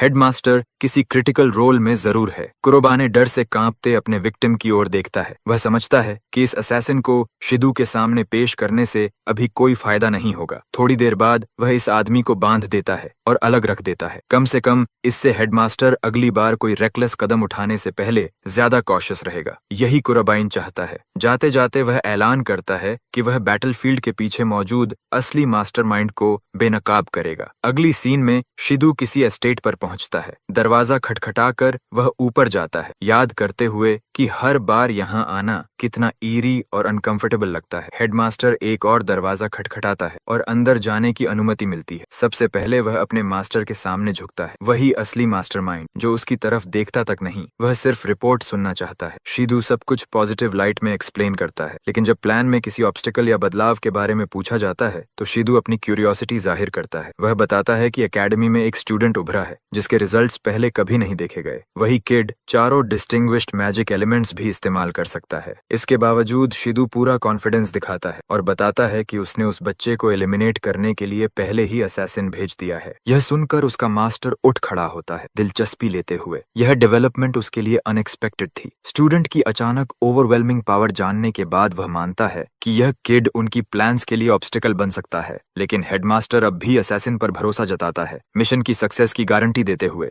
मगर उसका मास्टर इतना कॉन्फिडेंट नहीं है, क्योंकि अगर मिशन सफल होता तो अब तक रिपोर्ट आ चुकी होती। यह शिदू को झटका देता है। वह तुरंत अपना फोन निकालता है, फेलियर की संभावना मानने से इनकार करते हुए। जिस असैसिन को उसने भेजा था वह इस वक्त बंधा हुआ और बेबस पड़ा है। उसका फोन पॉकेट में बजता है, लेकिन वह कॉल उठा भी नहीं सकता। यह शिदू के लिए एक और पुख्ता सबूत बन जाता है कि उस बच्चे ने असैसिन को भी आउटप्ले कर दिया है। उसका बॉस इसे तुरंत मिशन फेलियर मान लेता है। शिदू फ्रस्ट्रेशन से भर जाता है। कुराबान रेन के बारे में उसकी इंप्रेशन अच्छी थी, लेकिन इतनी ऊंची नहीं। अब उसके पास ऑप्शंस कम पड़ रहे हैं। तभी उसका मास्टर एक परफेक्टली प्लॉजिबल मेथड सुझाता है। अगर वे किसी एक्सेप्शनली टैलेंटेड मेज से निपट रहे हैं तो बस इतना करना है कि उसके दोस्तों को उसके लिए बेट बना दिया जाए। यह योजना सुनकर स्कमबैग हेडमास्टर अंदर से बेहद एक्साइटेड हो जाता है, क्योंकि वह समझ जाता है कि उसका मास्टर किस ओर इशारा कर रहा है। शिदू वह रिंग पकड़ता है जो उसका मास्टर उसकी तरफ फेंकता है। उसे लगता है कि यह मेथड अभी थोड़ा जल्दी है, लेकिन यह भी सच है कि उन्हें अगले स्टेज के एक्सपेरिमेंट के लिए डेटा चाहिए। हेडमास्टर दांत दिखाती हुई मुस्कान के साथ मिशन सक्सेस का भरोसा दिलाता है, क्योंकि यही वजह थी कि उन्होंने इतनी बड़ी संख्या में विजर्ड्स इकट्ठा किए थे।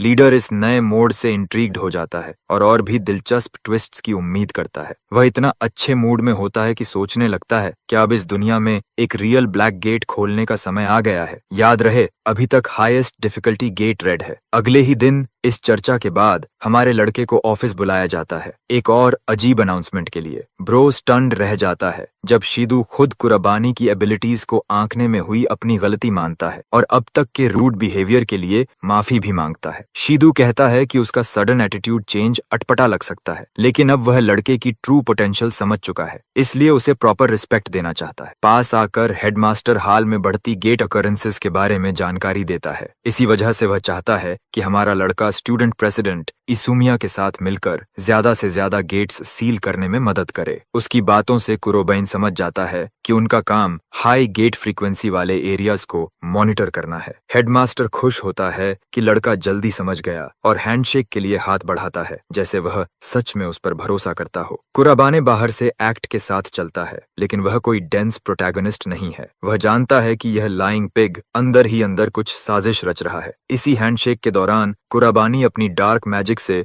थोड़ा एक्स्ट्रा टैंपर कर देता है। मीटिंग के बाद वह अपनी स्ट्रैटेजी इसुमिया को बताता है। वह खुलासा करता है कि पहले ही उसने एक ट्रैप बिछा दी थी और फिर हाशिबा के असैसिनेशन अटेम्प्ट का बॉम्ब शेल गिराता है जो हेडमास्टर के ऑर्डर्स पर हुआ था। यह साफ नहीं है कि शिदू ने यह जोड़ लिया है या नहीं, लेकिन कुराबानी उसकी असली मंशा साफ देख पा रहा है। स्टूडेंट प्रेसिडेंट हैरान हो जाती है और पूछती है कि उसने ऑफर रिजेक्ट क्यों नहीं किया। कुराबाइन मानता है कि गेट्स को हैंडल करना जरूरी है और उसके पास काउंटरएक्ट करने का प्लान है। दिक्कत दिक्कत ये है कि वह अकेले गेट्स सील करने की सोच रहा था। तभी इजुमिया आवाज उठाती है और कहती है कि वह भी साथ जाएगी। वह खतरे की वजह से रियलिटी को नजरअंदाज नहीं करना चाहती और जब भी जरूरत पड़े अपने दोस्त की मदद करना चाहती है। लूना भी देख लेती है कि यह लड़की कितनी स्टबर्नली डिटर्मिन्ड है, इसलिए उसे रोकने का कोई फायदा नहीं। आखिरकार कुराबानी मान जाता है और मिशन के लिए इवनिंग आवर्स तय करता है। अगली सीन में वे रेड हंट की तैयारी कर रहे होते हैं। एरिया में घूमते हुए अजीब तरह से उन्हें कोई गेट अवेकनिंग महसूस नहीं होती। खाली वक्त में कुराबानी उससे सीधे पूछता है कि क्या वह गेट्स के अंदर छिपे मॉन्स्टर्स से डरती है। पूरी सच्चाई बताते हुए इजुमिया मानती है कि उसका एक हिस्सा वाकई डरता है। फिर भी इनोसेंट लोगों को उन ताकतों से बचाना उसका फर्ज है जो उन्हें थ्रेटन करती हैं। यही वजह है कि उसने विजर्ड बनने का रास्ता चुना था। उसका स्ट्रॉन्ग सेंस ऑफ जस्टिस महान विजर्ड की पास्ट इमेज को दर्शाता है। ये वही शब्द थे जो इस आदमी ने डीमन किंग को मारने की यात्रा से पहले कहे थे। कूल पर्सोना छोड़ते हुए इजुमिया ब्लश करती है और लायन से कहती है कि जब तक वह उसके साथ खड़ी है वह हमेशा लड़ने की ताकत रखेगी। तभी उसकी मोमेंट की फ्लो आए थे ब्लॉक हो जाती है जब एक वायलेंट गेट रिएक्शन प्रकट होता है। क्रैकलिंग डार्क एनर्जी देखकर खुद कुराबानी भी स्टन हो जाता है। दोनों मेजेस इतने चौंक जाते हैं कि रिएक्ट तक नहीं कर पाते। गटेगे डार्क वाइन्स निकालकर इजुमिया को जकड़ लेता है और जबरदस्ती उसे अंदर खींच लेता है। हमारा लड़का डैम्सल इन डिस्ट्रेस को बचाने में देर कर देता है और ब्लैक गेट उसे पूरी तरह निगल लेता है। इसकी अचानक अपीयरेंस कुराबानी के लिए भी अनएक्सपेक्टेड थी। गेट से निकलता भयानक प्रेशर उसे दहशत में डाल देता है। डरने का उसके पास समय नहीं है क्योंकि उसकी दोस्त गंभीर खतरे में है। इस पूरे हालात को ऑपरेट करने वाला हेडमास्टर है जो 8 अलग अलग मॉनिटर्स पर यह सब अनफोल्ड होते देख रहा है। इसी के साथ उसने कुराबानी के लिए परफेक्ट बेट तैयार कर लिया है। मास्टरमाइंड को उम्मीद थी कि उसकी योजना तेजी से वैसी ही आगे बढ़ेगी जैसी उसने सोची थी। ब्लैक 8 की सबसे खास बात यह है कि इसके अंदर मौजूद क्रीचर विनाश का दैत्य है जो भारी माना वाले मेजेस का शिकार करना पसंद करता है। इससे वह सोचने लगता है कि यह युवा लड़का इतने भयावह गेट पर कैसे रिएक्ट करेगा। कुराबाने गेट के अंदर जाने ही वाला होता है कि लूना आकर उसे रुकने की गुहार लगाती है। यह कोई नॉर्मल गेट नहीं है, यह रेड गेट से भी कहीं ज्यादा खतरनाक है और अंदर क्या छिपा है इसका कोई अंदाजा नहीं। कुराबाइन समझ चुका है कि यहाँ गेट का प्रकट होना संयोग नहीं बल्कि एक प्री प्लान्ड घटना है। हेडमास्टर ने उन्हें यहाँ ल्यूर किया ताकि दोनों को गेट के अंदर फंसाकर एक साथ खत्म किया जा सके। कुराबानी भी मानता है कि यह गेट बेहद खतरनाक है लेकिन वह इसे नजरअंदाज भी नहीं कर सकता। लूना गेट से बाहर निकलते मॉन्स्टर्स पर चिल्लाती है। ये जायंट रेड ड्रैगन्स हैं जो अगर वह अंदर चला भी जाए तो बाहर की दुनिया में तबाही मचा देंगे। तभी एक येलो बोल्ट मदद के लिए आता है। लाइटनिंग एरोज की हर शॉट 3 ड्रैगन्स को गिरा देती है। मॉन्स्टर्स जमीन पर ढेर हो जाते हैं और तभी नारूसे सामने आता है। वह कुराबान से तुरंत अपडेट्स मांगता है और कुराबान सब समझा देता है। स्टूडेंट प्रेसिडेंट के ब्लैक गेट में फंसने की खबर सुनकर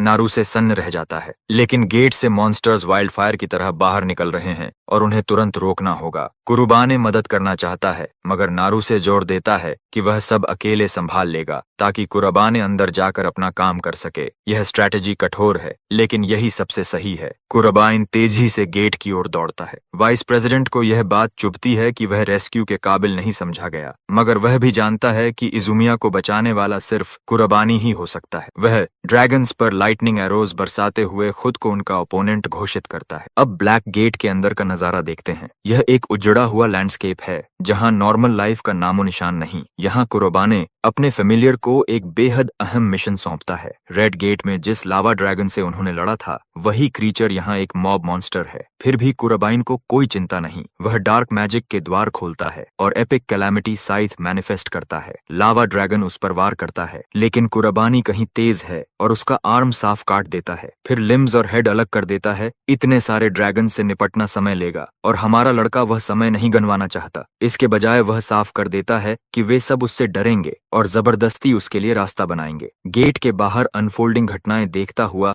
हेडमास्टर खुश है कि कुराबानी भागने के बजाय अंदर चला गया। वह उसे इडियट कहता है जो अपनी ही मौत की ओर दौड़ा। उधर यह तथाकथित इडियट पहला पाथ क्लियर कर चुका है और अब एक संकरी दरार की ओर बढ़ रहा है जो डंजन का सबसे गहरा हिस्सा है। लावा ड्रैगन्स की भीड़ से लड़ते हुए वह काफी थक चुका है। फिर भी कुराबानी बिल्कुल चिल बना रहता है। हेल फ्लोर की गहराइयों जैसी एक्सट्रीम डिफिकल्टी वह पहले ही झेल चुका है इसलिए यह उसके लिए नॉर्मल है। उसकी यह रीअश्योरेंस लूना का कॉन्फिडेंस बढ़ाती है। अब उनका एक ही मिशन है, इजुमिया को बचाना और इस जगह से निकलना। उधर इजुमिया इस वक्त टेंटेकल्स से घिरी हुई है जो उसके शरीर को जकड़े हुए हैं। बॉस मॉन्स्टर मॉन्स्टर एक वन आइड एल्ड्रिच मॉन्स्ट्रोसिटी है जिसने उसे हॉस्टेज बना रखा है। वह पूरी ताकत से छूटने की कोशिश करती है, लेकिन उसे महसूस होता है कि उसकी एनर्जी धीरे धीरे ड्रेन हो रही है। यह साफ दिखाता है कि अगर यह मॉन्स्टर बाहर निकल गया तो दुनिया पर किस किस्म का हॉरर टूट पड़ेगा। हजारों लोग मर सकते थे और आय बस यही सोच रही थी कि क्या उसका प्यारा दोस्त सुरक्षित बाहर निकल पाया होगा। उसी पल वह जानती है कि अब पूंछ दबाकर भागने का समय नहीं है। उसे पता है कि वह हार मानने वाला नहीं है, इसलिए वह हिम्मत जुटाकर फायर स्पेल कास्ट करने की कोशिश करती है। इजुमी का यह हीरोइक एक्ट बुरी तरह फेल हो जाता है क्योंकि वह बिल्कुल भी मैजिक कास्ट नहीं कर पाती। तभी उसे एहसास होता है कि मॉन्स्टर उसके शरीर से माना ड्रेन कर रहा है। क्रीचर अपना विशाल वैक्यूम जैसा मुंह खोलता है जिसमें घूमती हुई अनगिनत दांतों की स्पाइरल्स हैं जो इजुमी के अंत की तैयारी कर रही हैं। स्टूडेंट प्रेसिडेंट अपने अंत के लिए खुद को तैयार कर लेती है। तभी उसे हमारे लड़के की आवाज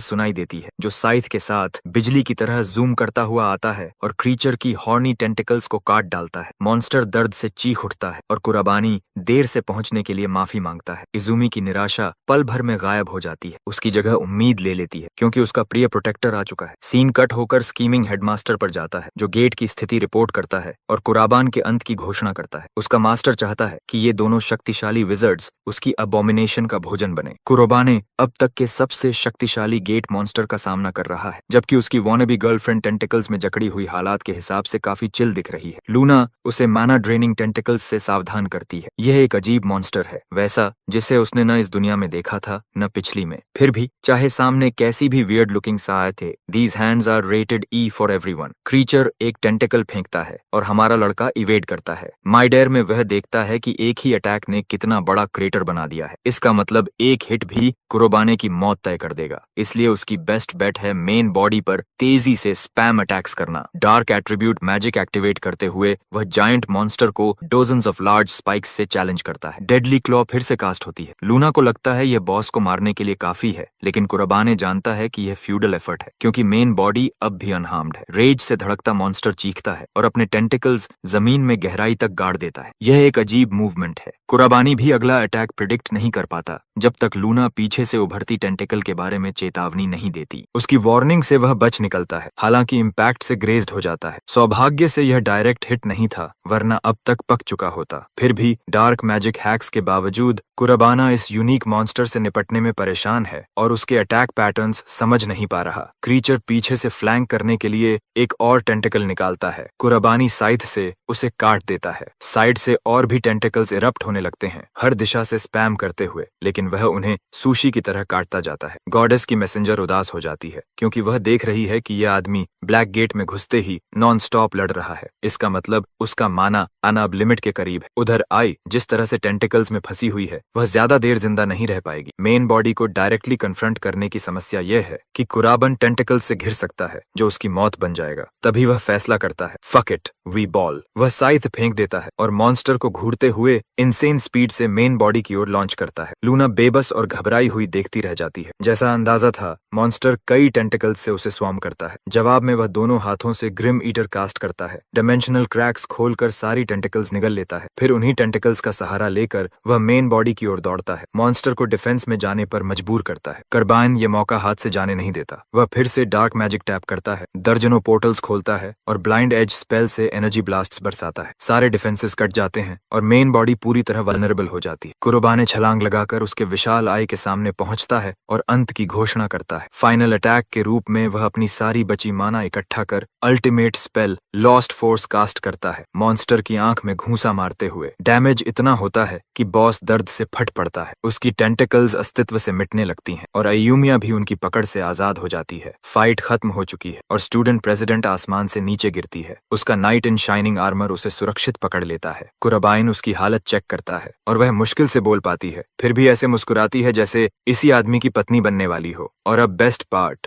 हेडमास्टर अचानक महसूस करता है कि उसका ultimate master plan black gate खुद ब खुद गायब हो रहा है। यह एक अनएक्सपेक्टेड बदलाव है। कोई तरीका नहीं कि कुराबाइन ने ऐसा लेवल का काम किया हो। कोई चांस नहीं कि उसने ब्लैक गेट के गेट मास्टर को हरा दिया हो। शिदू रिंग चेक करता है, यकीन करते हुए कि वह अब भी उसके पास है। वह झट से उसे उठाकर पहन लेता है। Having gathered all the infinity stones required to wipe out exactly half the universe. Wait, wrong story. लेकिन इससे पहले कि यह वॉनबी थैनोस कुछ करे, हमारे लड़के की नॉक पड़ती है। है। डार्कनेस के एम्बॉडीमेंट की तरह अंदर घुसते हुए कुराबान हेडमास्टर को करियर एंडिंग गलती के लिए ललकारता है क्योंकि उसने उसे इस गंदगी में घसीटा। बैफल्ड हेडमास्टर पूछता है कि वह यहाँ पहुंचा कैसे। कुराबानी खुद को स्कम का इरेडिकेटर बताते हुए खड़ा होता है। शिदू पूछता है कि वह यहाँ क्या कर रहा है तो हमारा लड़का कबूल करता है कि उसने एक स्पेल से अपने शरीर पर मार्क लगाया था जिससे वह सीधे सीक्रेट बेस में टेलीपोर्ट कर सकता है। यह सुनकर प्रिंसिपल चिढ़ जाता है क्योंकि उसे याद आता है कि पहले कुराबानी के शरीर पर जो शैडोवी फिगर दिखी थी वही वह मार्क हो सकती है। अंदर ही अंदर शिदू अनईजी हो जाता है क्योंकि उसने कभी ऐसी मैजिक के बारे में नहीं सुना। वह इसे नजरअंदाज कर देता है, सोचता है कि यह बस एक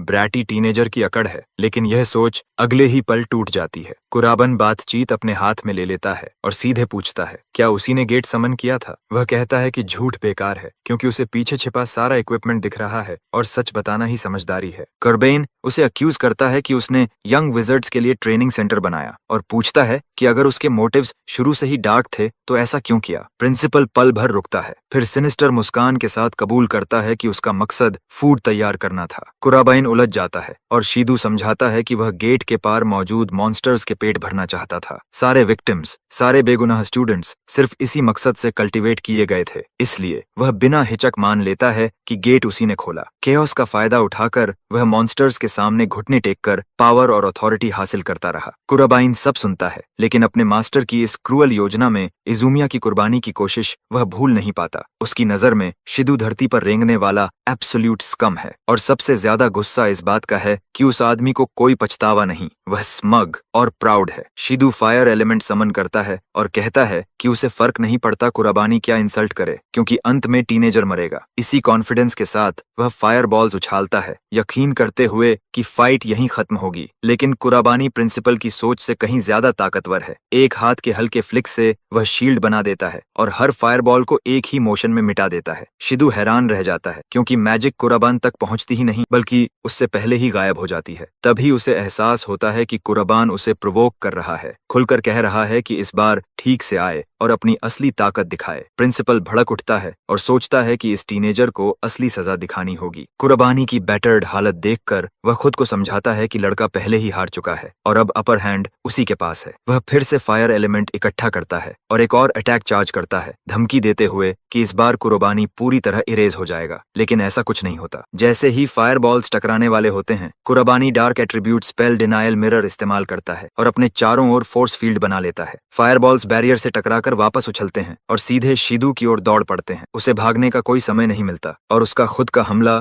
उसी पर आकर टूट पड़ता है। वह दर्द से चीख उठता है और जमीन पर गिर पड़ता है। गाढ़ा धुआं खांसते हुए उसका शरीर कांपने लगता है। उसे यकीन नहीं होता कि जिस स्टूडेंट को वह कभी इनकॉम्पिटेंट समझता था वही उसे इतनी आसानी से हरा सकता है। लेकिन जब वह ऊपर देखता है और कुर्बान से निकलती ऑरा महसूस करता है तब उसे समझ आता है कि उसके सामने कोई साधारण इंसान नहीं है। प्रिंसिपल खुद को खड़ा करता है और समझ जाता है कि जीतने का अब उसके पास सिर्फ एक रास्ता है, यही गेट समन करना। वह मैजिक एक्टिवेट करने के लिए हथेली जमीन पर पटकता है लेकिन पूरा करने से पहले ही कुछ उसकी हथेली को भेद देता है और वह दर्द से चीख पड़ता है। कुराबाइन उसकी ओर चलता है और शांति से कहता है कि वह सच जानता है, इन रिंग्स को पहनकर प्रिंसिपल गेट मटेरियलाइज कर सकता है। शिदू पीछे लड़खड़ाता है और घबराकर माफी मांगता है लेकिन उसके गंदे मुंह से शब्द निकलने से पहले ही कुराबानी उसे जोरदार पंच मारता है, उसकी जौ तोड़ते हुए उसे जमीन पर गिरा देता है। कुराबाने उसे उठाकर कहता है कि वह उससे पूरा सच उगलवाएगा। वह पूछता है कि वह किसके लिए काम करता है और वे अभी कहाँ हैं। तभी प्रिंसिपल के मुंह से एक काली शैडो बाहर निकलती है। वह चुप हो जाता है और लाइफलेस होकर फर्श पर गिर पड़ता है। कुराबाने समझ जाता है कि उसने आंसर्स निकालने का मौका खो दिया है। कहीं और एक विशाल और सुनसान कमरे में एक ब्लॉन्ड आदमी शांति से सोचता है कि उसने अपना एक पॉन खो दिया है। वह जानता है कि कुराबाइन ने यह छोटी लड़ाई जीत ली होगी, लेकिन जैसे ही प्रिंस शार्क उठकर चांद की ओर देखता है उसे समझ आता है कि असली वॉर बस कगार पर है और अभी खत्म होने से बहुत दूर है। अगले दिन कुराबानी रूफटॉप पर उजुमिया से मिलता है, उस फ्लैग को घूरते हुए जिसे वह दिल से नफरत करता है। वह शिदू के साथ जो हुआ सब समझाता है और बताता है कि हमले के बाद जागने पर आदमी अपनी सारी मेमोरीज खो चुका है। अथॉरिटीज उसे कस्टडी में ले लेती हैं, लेकिन सच्चाई वही रहती है। गेट्स अब भी दूसरी जगहों पर प्रकट हो रहे हैं, यानी शिदू अकेला साजिश करता नहीं था। ये ठीक वही थ्योरी है जिस पर कुराबानी पहले से यकीन करता है और उसे पूरा भरोसा है कि शार्क किसी न किसी तरह शामिल है। उसके मन में एक शांत आवाज गूंजती है, उसे चेतावनी देती है कि गार्ड डाउन न करे क्योंकि वॉर और नजदीक आ रही है। कुराबाइन यह पहले से जानता है और खामोशी में शार्क को चुनौती देता है कि वह अपना सबसे बुरा रूप लेकर आए, क्योंकि चाहे जो हो वह उसे ढूंढेगा और नष्ट करेगा। थोड़ी देर बाद कुराबानी सोने की कोशिश करता है, लेकिन पास्ट लाइफ की मेमोरीज उमड़ पड़ती हैं। उसे याद आता है लायन किंग को हराना, फिर विजयी हीरो बनकर ऑर्फनेज लौटना और छोटे बच्चों से मैजिक सिखाने का वादा करना। उसे याद है प्रिंस शार्क के साथ काम करते हुए वह कितना खुश था, और फिर वही सब एक क्रूर और जानलेवा बिट्रेयल में बदल गया जिसने उसके प्यारे सभी लोगों की जान ले ली। नाइटमेयर असहनीय हो जाता है और वह घबराकर जाग उठता है। सांस संभालते हुए वह खिड़की से आती धूप देखता है और समझता है कि सुबह हो चुकी है। उसे पता है कि शिदू अब डिसमिस हो चुका है, लेकिन वह कभी अकेला काम नहीं कर रहा था। उसके सीने में बेचैनी घर कर जाती है जब वह स्कूल के ऊपर लहराते फ्लैग को देखता है, क्योंकि उसे महसूस होता है कि शार्क अभी भी कहीं पास ही है। कुरोबेन मानता है कि शार्क उसके कदम उठाने का इंतजार कर रहा है और वह खुद से वादा करता है कि जब वह पल आएगा तो वह किसी भी कीमत पर बदला लेगा। उसी दिन बाद में सब देखते हैं कि ब्राइट रेड सूट और स्ट्राइकिंग ब्लॉन्ड हेयर वाला एक आदमी हॉलवे से गुजरता है। उसे नया हेडमास्टर बताया जाता है। कुराबानी को याद आता है कि नया हेडमास्टर आने वाला था, लेकिन इतनी जल्दी होगा यह उसने नहीं सोचा था। इजुमी बताती है कि नए हेडमास्टर ने कुराबाइन से प्राइवेट मीटिंग मांगी है। कुराबाइन तुरंत सहमत हो जाता है क्योंकि वह सच में जानना चाहता है कि यह आदमी कैसा है। वह इजुमिया से पूछता है कि क्या वह और नया हेडमास्टर पहले से करीबी हैं। इजुमिया समझाती है कि उसका परिवार काफी वेल्थी और हाई स्टेटस वाला है और वे एक दूसरे को अच्छी तरह जानते हैं। वह बताती है कि वह मूल रूप से उसका अंकल है जिसने बचपन से उसका ख्याल रखा। उसका नाम जेनिस कोलमैन है, एक ऑर्गेनाइजेशन का इंस्ट्रक्टर जो पूरी दुनिया से सिर्फ सबसे बेहतरीन विजर्ड्स को इकट्ठा करता है।